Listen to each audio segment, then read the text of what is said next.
Bonjour à toutes et tous, je suis ravie de vous retrouver dans cette nouvelle vidéo pour vous parler de l'ange qui va régir du 16 au 20 mai.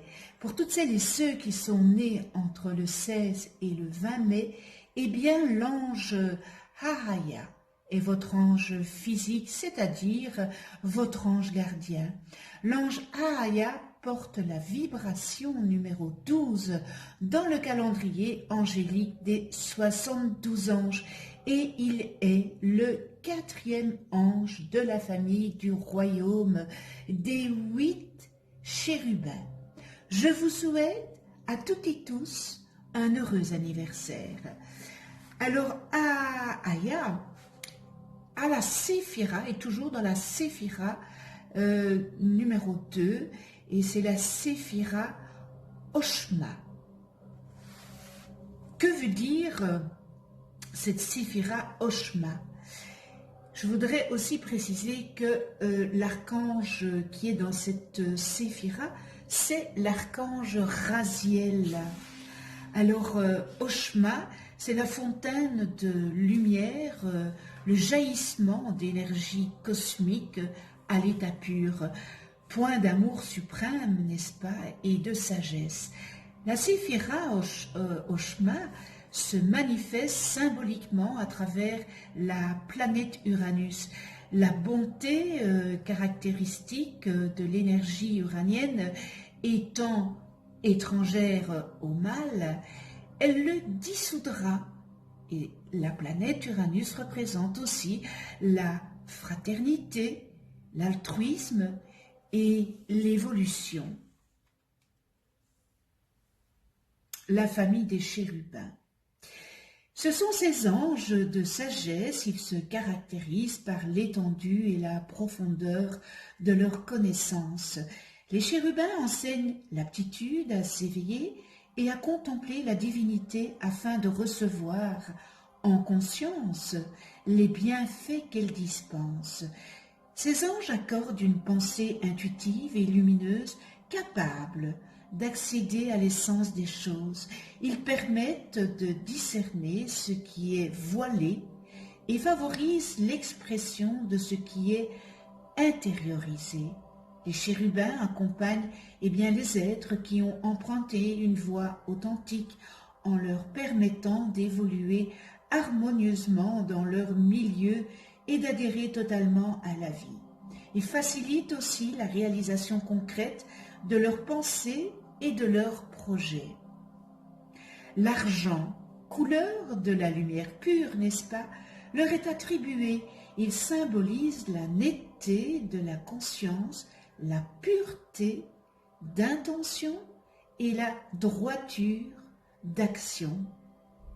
Alors l'ange Haraya aide à l'harmonisation intérieure au moyen d'une reconsidération de soi.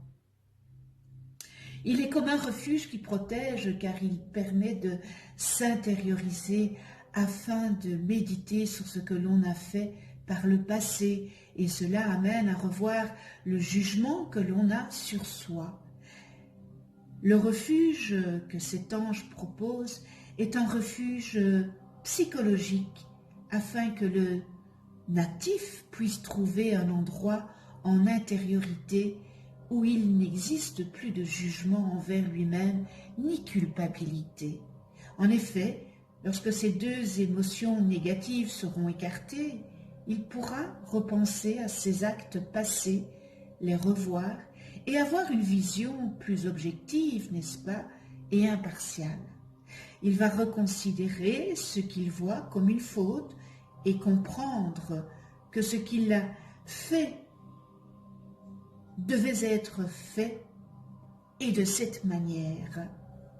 Alors ce bel ange Haraya amène à chaque aspirant, la flamme du Très-Haut dans son cœur, la flamme de l'Éternel qui nous réajuste, nous met face à nous-mêmes et nous demande humblement de changer, de modifier nos comportements.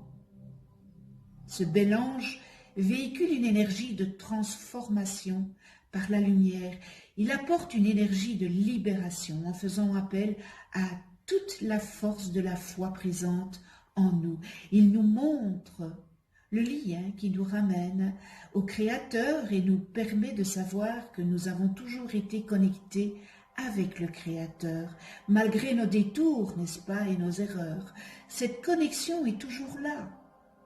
Alors l'ange Haraya, eh bien, il nous montre ces erreurs, ces dualités présentes en nous. Non pas pour nous juger, n'est-ce pas, mais simplement pour nous dire, regarde, regarde, Dieu a toujours été présent près de toi et en toi.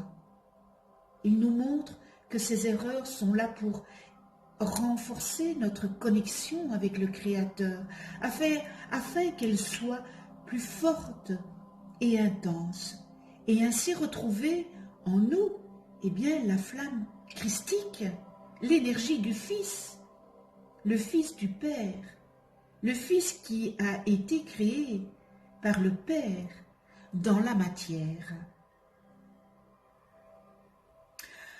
Ah, ce bel ange Haraya nous aide à passer les barrières du mental, de l'ego et de nos instincts afin que nous retrouvions notre état et notre pureté originelle. Nos sources de disharmonie apparaissent alors pour que nous comprenions qui nous sommes réellement, d'où nous venons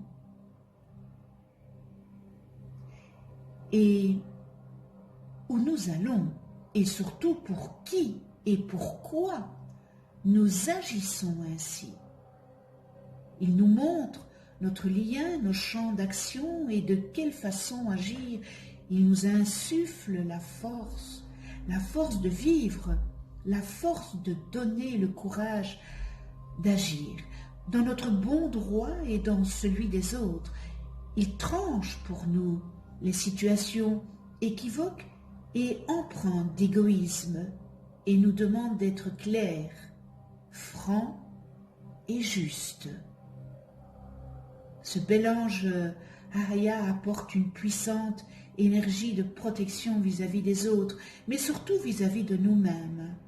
Il nous donne le courage de nous regarder tels que nous sommes et ensuite d'entamer une action de transformation profonde aboutissant à la transmutation de nos cellules, de notre matière et de nos actes. Il nous dévoile nos feux les plus secrets et nous remet face aux énergies du passé, notamment celles basées sur la violence, la torture ou la magie. Là encore, il ne s'agit pas d'un regard de complaisance, n'est-ce pas, mais bien d'apporter la paix sur ces énergies et la connexion avec le Créateur par rapport à ses actes. Il nous demande ainsi de retrouver la magie et de l'alchimiser afin qu'elle devienne la flamme de vie, n'est-ce pas, la flamme christique qui transmute tout élément et le fait devenir étape de réalisation. Alors nos instincts ainsi maîtrisés servent au dessein de Dieu. Le feu de ces instincts nous permet de découvrir qu'il cachait les feux du ciel, les feux de la vie, de la force de vie, qui fait que tout peut exister.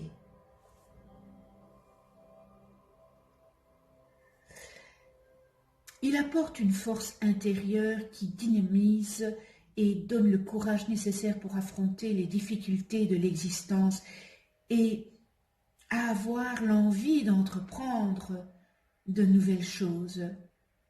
La tradition lui attribue la capacité d'effectuer des prodiges et des actions jugées surnaturelles par les hommes.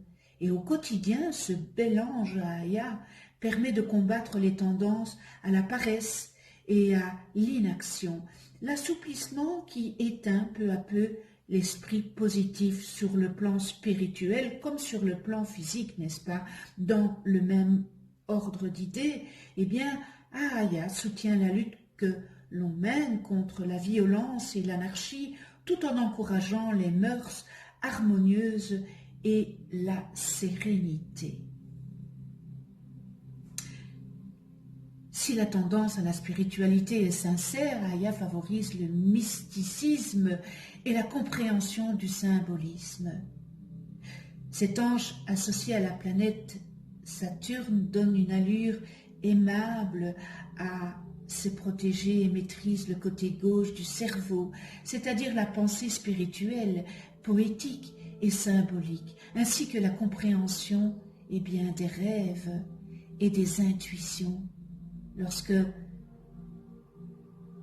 nous l'invoquons à Ahaya, on peut lui demander son soutien pour acquérir souplesse et diplomatie dans les rapports entre soi et les autres, persévérance pour atteindre l'idéal que l'on s'est fixé.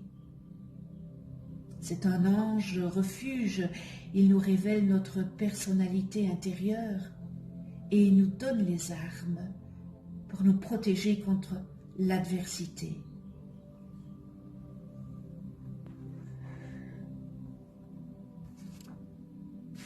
Alors, cette belle prière à l'ange Ahaya, ô toi, bel ange Ahaya, toi qui as permis le mélange de ton souffle avec mon souffle, pour que je puisse contempler en moi la beauté d'un amour sans limite.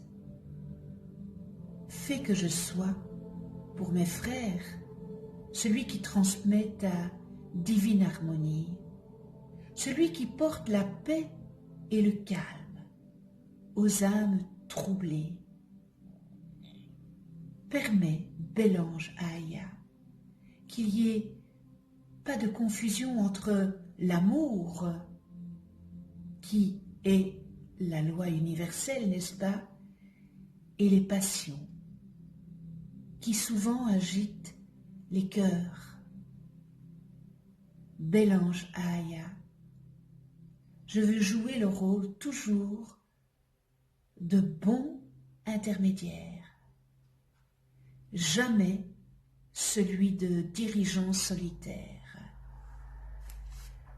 Avec toute ma gratitude, je remercie ce bel ange Ahaya.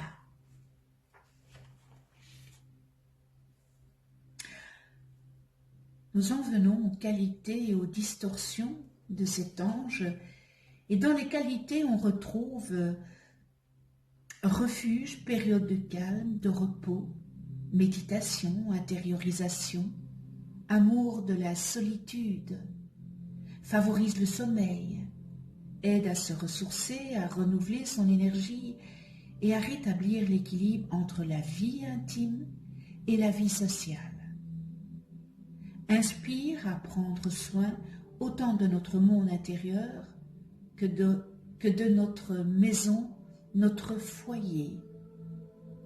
Appréciation de la propreté et de l'ordre. Harmonisation intérieure par la remise en question de soi. Transforme les attitudes destructrices. Isole les tendances négatives dans un cercle énergétique. Examine la vie personnelle. Dissolution de l'agressivité. Facilite l'interprétation des rêves. Donne accès aux mystères occultes. Accorde la paix. Protège. Accroît la médiumnité. Et nous terminons dans les qualités, attitude positive, discrétion. Dans les distorsions, nous retrouvons tendance à se retirer, à s'isoler, à s'évader, à fuir ou à refuser de faire face à ses responsabilités, au comportement hyperactif par lequel l'être cherche à camoufler ses problèmes ses soucis et insécurité, ses blessures ou difficultés émotionnelles, indépendance excessive, attitude d'ermite, période de stress et d'agitation, manque de temps pour soi, difficulté à s'intérioriser et à méditer, excès ou manque de vie sociale, comportement asocial, tendance à entretenir, nourrir, ruminer des problèmes émotionnels ou à refuser de leur faire face, ou à bouder, à faire la tête, impulsivité, agressivité, dépendance, négativisme, indiscrétion, mensonge, abus de confiance, trahison, amertume, ressentiment, résignation, rancune, hallucination, supercherie et élucubration de médiums déséquilibrés, confusion entre les rêves et la réalité. Et nous terminons dans les distorsions, phobie, agoraphobie, claustrophobie, etc. Lorsque je vous lis les qualités, les distorsions, évidemment qu'on ne se retrouve pas dans toutes les qualités, toutes les distorsions que nous avons dans cette vie. Ça peut évidemment être dans les autres vies, dans ce que nous avons vécu dans nos autres vies et que nous n'avons pas nettoyé. Et puis nous sommes ici, sur Terre, eh bien pour nettoyer toutes ces distorsions qui sont encore en nous, qui sont enfouies, que nous ne le savons pas. Et puis, évidemment, persévérer dans ces qualités, faire de ces qualités, eh bien, quelque chose de magnifique. Connais-toi toi-même et tu connaîtras l'univers, n'est-ce pas? Si vous ne connaissez pas le nom de votre ange, inscrivez votre date et heure de naissance en dessous de la vidéo dans les commentaires. Je vous les calculerai gracieusement. Vous allez voir apparaître une vidéo où j'explique qu'est-ce qu'un ange, comment travailler avec les anges, etc., etc. Je vous remercie pour votre écoute. Merci à tous les abonnés. Et si vous n'êtes pas abonné, c'est l'occasion de vous abonner et de cliquer sur la petite clochette pour être averti des prochaines vidéos que je mets en ligne. On se retrouve pour une prochaine vidéo avec l'ange Iezalel, porteur de la vibration numéro 13 dans le calendrier angélique de la Kabbale et qui régira du 21 au 25 mai. Vous pouvez aussi déposer votre prière d'attention en commentaire si vous le désirez. D'ici là, prenez soin de vous dans la douceur et de ceux que vous aimez. À tout bientôt.